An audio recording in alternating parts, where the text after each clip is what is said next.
ನಾವು ಡೈರೆಕ್ಟಿವ್ ಪ್ರಿನ್ಸಿಪಲ್ಸ್ನಲ್ಲಿ ಹೇಳ್ಕೊಂಡಿದ್ದೀವಿ ಸಂವಿಧಾನದಲ್ಲಿ.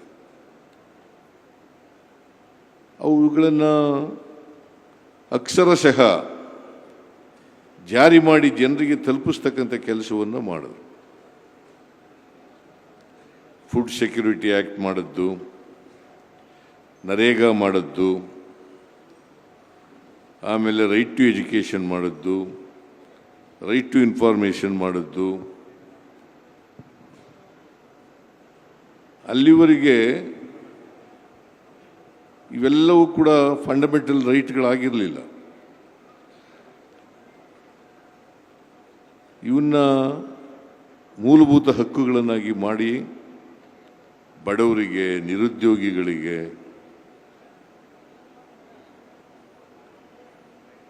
ಅವರನ್ನು ಸಾಮಾಜಿಕವಾಗಿ ಆರ್ಥಿಕವಾಗಿ ಮೇಲಕ್ಕೆ ಎತ್ತಕ್ಕಂಥ ಕೆಲಸವನ್ನು ಮಾಡೋದು.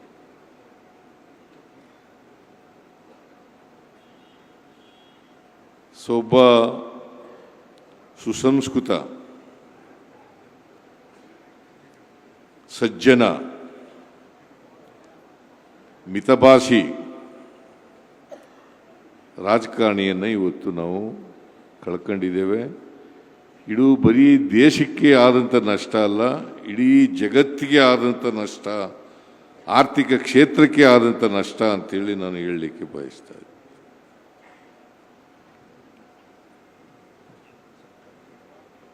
ನಾನು ಒಂದು ಸಾರಿ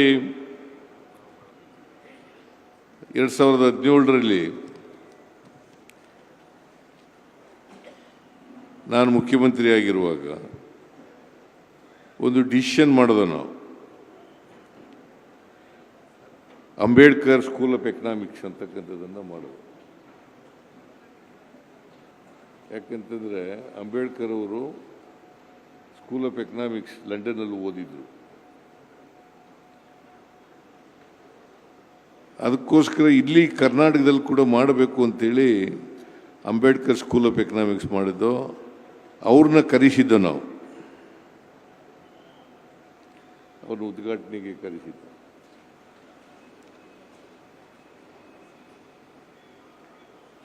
ಅದು ಒಂದು ಪ್ರತಿಷ್ಠಿತ ಸಂಸ್ಥೆ ಕರ್ನಾಟಕದಲ್ಲಿ ನಾವು ಮಾಡಿರ್ತಕ್ಕಂಥದ್ದು. ಆಮೇಲೆ ಇನ್ನೊಂದು ಕರ್ನಾಟಕದ ಆರ್ಥಿಕತೆ ಬಗ್ಗೆ ಇನ್ನೊಂದು ಸಭೆ ಕರೆಸಿದ್ದು.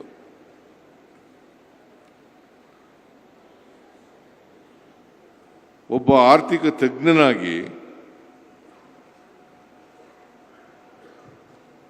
ಕರ್ನಾಟಕದ ಆರ್ಥಿಕತೆ ಸದೃಢವಾಗಿದೆ ಅಂತೇಳಿ ಬಹಳ ಸ್ಪಷ್ಟವಾಗಿ ಹೇಳಿದಂಥವರು ಮನಮೋಹನ್ ಸಿಂಗ್ರವರು. ಕರ್ನಾಟಕದ ಆರ್ಥಿಕತೆ 2013ರಿಂದ 2018ವರೆಗೆ ನಮ್ಮ ಸರ್ಕಾರ ಇದ್ದಾಗ ಕರ್ನಾಟಕದ ಆರ್ಥಿಕತೆ ಬಹಳ ಸದೃಢವಾಗಿದೆ.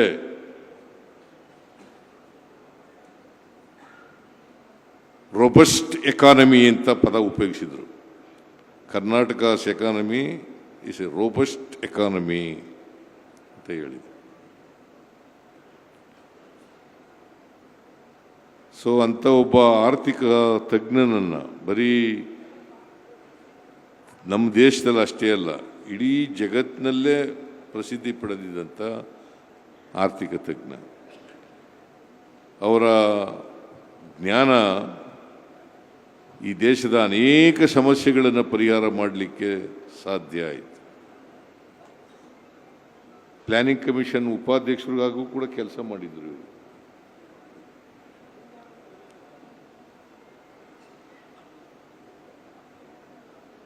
ವಿವಿಧ ಹುದ್ದೆಗಳಲ್ಲಿ ಕೆಲಸ ಮಾಡಿ ದೇಶದ ಆರ್ಥಿಕ ಸಾಮಾಜಿಕ ಸಮಸ್ಯೆಗಳನ್ನು ಬಿಡಿಸೋದ್ರಲ್ಲಿ, ಅದಕ್ಕೆ ಪರಿಹಾರ ಕಂಡುಹಿಡ್ಕೊಳ್ಳೋದ್ರಲ್ಲಿ ಭಾಳಷ್ಟು ಶ್ರಮಿಸಿದ್ರು ಅಂತಕ್ಕಂಥದ್ದನ್ನು ಇವತ್ತು ಮರೆಯಲಿಕ್ಕೆ ಸಾಧ್ಯ ಇಲ್ಲ. ಮತ್ತು ನಿಗರ್ವಿ ಅವ್ರಿಗೆ ಅಧಿಕಾರ ಇದೆ. ಈಗಿನ ಕಾಲದಲ್ಲಿ ಅಧಿಕಾರ ಸಿಕ್ಬಿಟ್ರೆ ಅವ್ರನ್ನ ಹಿಡಿದು ನಿಲ್ಲಿಸೋಕ್ಕಾಗಲ್ಲ. ಅವರು ಈ ದೇಶದ ಪ್ರಧಾನಮಂತ್ರಿ ಆಗಿದ್ದರೂ ಕೂಡ, RBI ಗವರ್ನರ್ ಆಗಿದ್ದರೂ ಕೂಡ, ಹಣಕಾಸಿನ ಮಂತ್ರಿ ಆಗಿದ್ದರು ಕೂಡ ಯಾವತ್ತೂ ಕೂಡ ಅವರು ಗೌರವದಿಂದ ನಡ್ಕೊಳ್ತಕ್ಕಂಥ ಕೆಲಸ ಮಾಡಲಿಲ್ಲ. ಅತ್ಯಂತ ವಿನಯಶೀಲ ವ್ಯಕ್ತಿಯಾಗಿದ್ದರು. ಮೃದು ಭಾಷೆನಲ್ಲೇ ಅನೇಕ ಜನರನ್ನು ಗೆದ್ದಿರ್ತಕ್ಕಂಥದ್ದನ್ನು ಇವತ್ತು ನಾವು ನೋಡ್ತಾ ಇದ್ದೀವಿ. ಅವ್ರು ಹೇಳ್ತಾ ಇದ್ರು ಒಂದು ಮಾತು, ನಾನು ಬದುಕಿರುವಾಗ ನನ್ನ ಬಗ್ಗೆ ಅಷ್ಟೊಂದು ಪ್ರಚಾರ ಸಿಗಲ್ಲ, ನಾನು ಸತ್ತ ಮೇಲೆ ಮಾಧ್ಯಮದವರು ಹೆಚ್ಚು ಪ್ರಚಾರವನ್ನು ಮಾಡ್ತಾರೆ ಅಂತಕ್ಕಂಥ ಮಾತುಗಳನ್ನು ಹೇಳಿದ್ರು. ಇವತ್ತು ಆ ಮಾತು ಸತ್ಯ ಆಗಿದೆ ಅಂತಕ್ಕಂಥ ಮಾತುಗಳನ್ನು ಹೇಳಲಿಕ್ಕೆ ಬಯಸ್ತಾರೆ. ನಾನು ಹೆಚ್ಚು ಅವ್ರ ಬಗ್ಗೆ ಮಾತನಾಡಕ್ಕೆ ಹೋಗಲ್ಲ. ಇದು ಸಂತಾಪ ವ್ಯಕ್ತ ಮಾಡ್ತಕ್ಕಂಥ ಸಭೆ. ಅವರ ಆತ್ಮಕ್ಕೆ ಚಿರಶಾಂತಿ ದೊರಕಲಿ ಅಂತೇಳಿ ನಾನು ಪ್ರಾರ್ಥನೆಯನ್ನು ಮಾಡ್ತೇನೆ.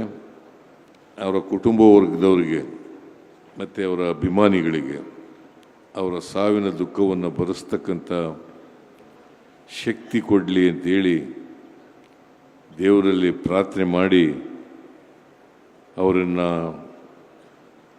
ಸ್ಮರಿಸ್ಕೊಳ್ತಾ ನನ್ನ ಮಾತುಗಳನ್ನು ಮುಗಿಸ್ತೇನೆ. ನಿಮ್ಮೆಲ್ಲರಿಗೂ ನಮಸ್ಕಾರ.